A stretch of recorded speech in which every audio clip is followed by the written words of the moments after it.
guys. Today we wanted to do something a little different.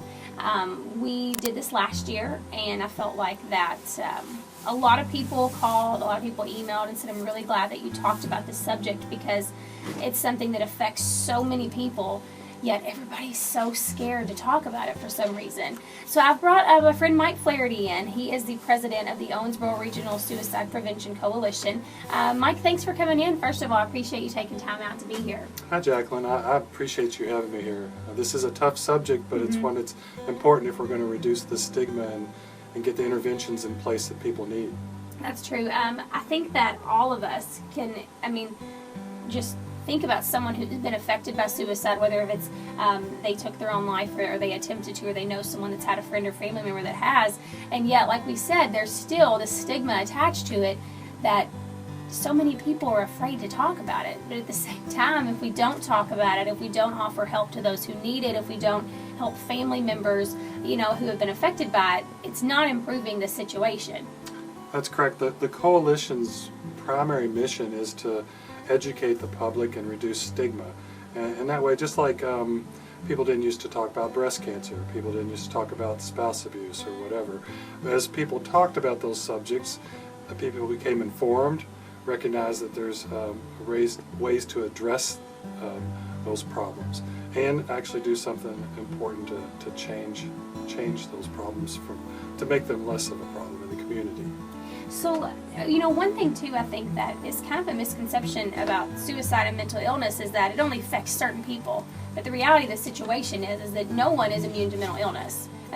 You see that, across the spectrum of people that are affected by mental illness. So, kind of give folks an idea, maybe of some things to look for in their loved ones or their friends and family to kind of note some changes or to kind of be watchful if someone may need some help. Right. People are always trying to simplify, I guess, the reasons that people die by suicide, but it's a complex problem. But probably the best amount of information we have about that is that 90% of the people that die by suicide have some type of diagnosable mental illness or emotional problems. Mostly it's depression, and the good news is that depression is a very treatable disorder. With proper treatment, most people that have been depressed do make recovery, and who were previously suicidal are not suicidal after their treatment. So that's our a primary method of reducing suicide is to be able to diagnose and treat depression. For your family members, generally there's some symptoms that you can look for depression, which also corresponds with suicidal thinking or ideation, as it's called. Since you are around your family member a lot, any noticeable changes in their behavior that concern you?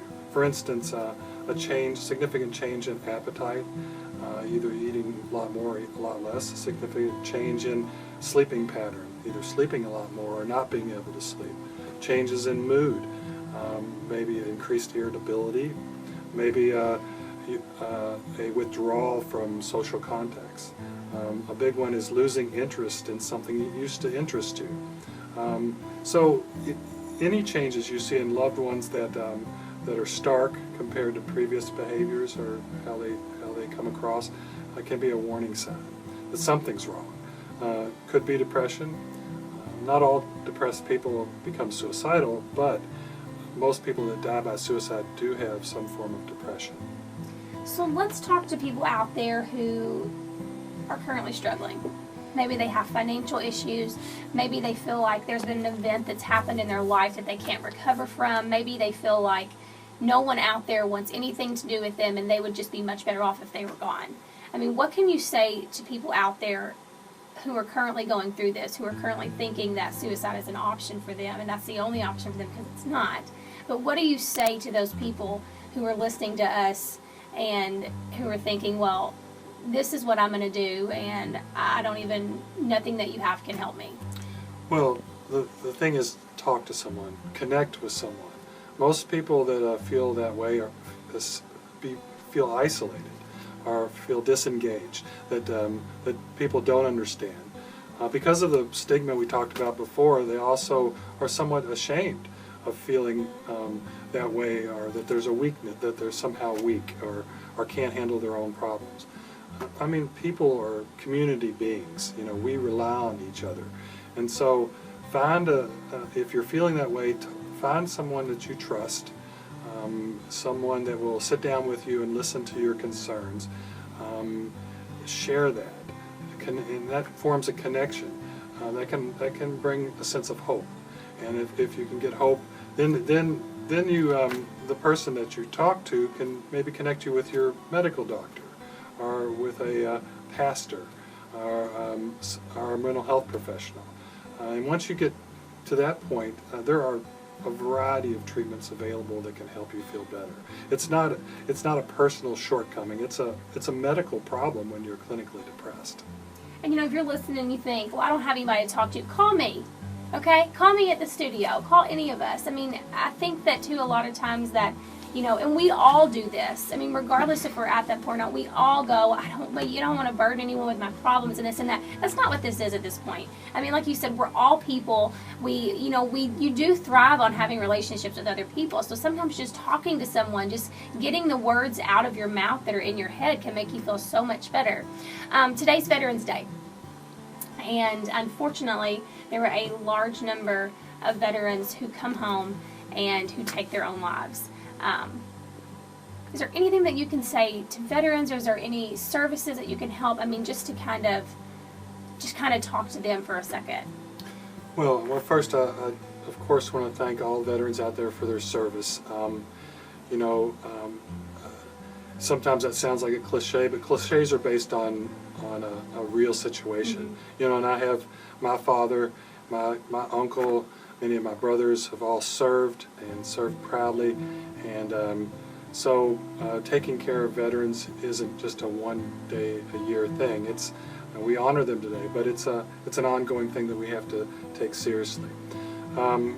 Yes, it's a serious problem for veterans. Our coalition is fortunate to have on our board Jennifer Hamilton, who works at the local VA office, and she's a mental health professional, and her job is specifically to work with veterans that have mental health issues and are suicidal thinking, and she's a tremendous asset that we have. Last year, the coalition, we have an annual conference. We brought in Major General Mark Graham and his wife Carol to talk to the community.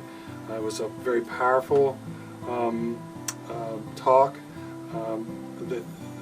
Major Graham and his wife lost two sons, one in combat, and a year before that, one to suicide. Both were members of our military. Him and his wife suffered equally for the loss of their sons, but they were very taken back by the reaction by others to the manner of the way that their sons died. So they came to speak out on this problem, not only in the military but in the community, so that we can minimize suicide and the impact that it has on our community. For veterans out there are services available. We have a great local VA center, and my encouragement is the same as for anyone else. As you find a loved one to talk to or someone you trust, and get yourself to the VA for services that you've earned by service to our country. So what resources can folks utilize? Is there a website? Is there a phone number? Is there a location of a place here in town that they can reach out to? Yes. We have, again, on our board, the Owensboro Health, the regional hospital is a great supporter of ours.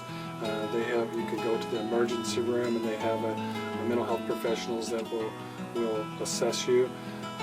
River Valley Behavioral Health has a children's psychiatric hospital that is very receptive. There's Deaconess Crosspoint in Evansville, Lincoln Trails in Radcliffe, Rivendell, and Bowling Green. But plus there's a variety of outpatient services available. Health insurance reimbursement has become better for mental health issues and behavioral issues than it used to be, so cost shouldn't be a deterrent for that. So there's services out there. It's just a matter of getting to those services. There's a local crisis crisis line. I think it's on the back of the card I gave you. I don't have the number. All right. Yes.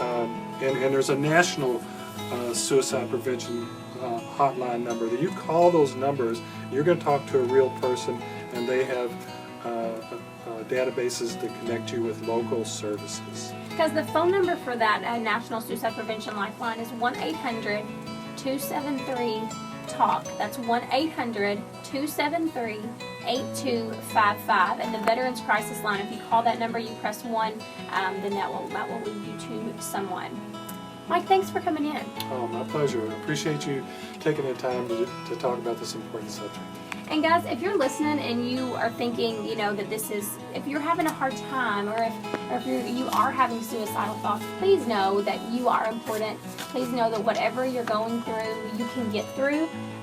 We've all had issues in our life, and we've had to say, not even one day at a time. Let's go 1 hour at a time. Let's get through this an hour at a time, Sure.